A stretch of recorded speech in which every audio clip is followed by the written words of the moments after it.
सूरत के लिंबायत क्षेत्र में मोबाइल के पैसों को लेकर हुए विवाद ने एक खौफनाक रूप ले लिया। देर रात हुए इस झगड़े में अरबाज उर्फ बांद्रा नामक युवक की चाकू मारकर हत्या कर दी गई।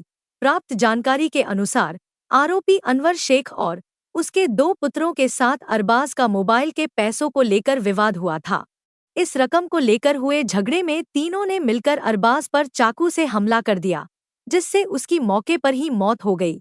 घटना की जानकारी मिलते ही लिंबायत पुलिस और उच्च अधिकारी घटनास्थल पर पहुंचे और जांच शुरू की। इलाके में वारदात के बाद तनाव का माहौल है। फिलहाल पुलिस ने हत्या के आरोपियों के खिलाफ मामला दर्ज कर आगे की कार्रवाई शुरू कर दी है।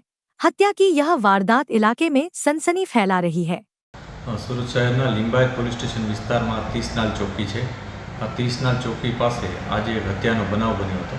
आ बनावनो समय लगभग 6-6:30 आसपासनो है सांजनो। घटना में एवं हतुं कि एक व्यक्ति जेनुं नाम अरबाज उर्फे बांद्रा खान करीने छे, एने मोबाइलनी पैसा बाबते एक व्यक्ति साथे झगड़ो थयो हतो, जेमां जे आरोपी है सस्पेक्ट है अत्यारे एનું નામ છે મોહમ્મદ અનવર શેખ।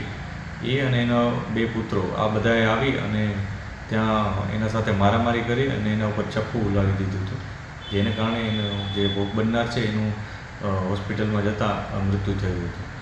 આ બાબતને લઈ પોલીસે અત્યારે એફઆઈઆર નોંધવાની શરૂઆત કરી દીધી છે અને સાથે સાથે જે સસ્પેક્ટ આરોપીઓ છે એમને રાઉન્ડ અપ કરેલા છે। આગળની જે પણ કાર્યવાહી છે એ શરૂ કરવામાં આવી છે। आ घटना में जे विक्टीम है ये आरोपीओ है एमनो वच्चे खरेखर शू इश्यू तो एनी पण तपास चालू है। हाल फरियाद नोंधी और आगळनी कार्यवाही शरू करवामां आवी छे। जे बॉडी है एने पण पोस्टमोर्टम माटे मोकलवामां आवशे अने जे पण मेडिकल एविडन्स मळशे ते मुजब कार्यवाही करवामां आवशे।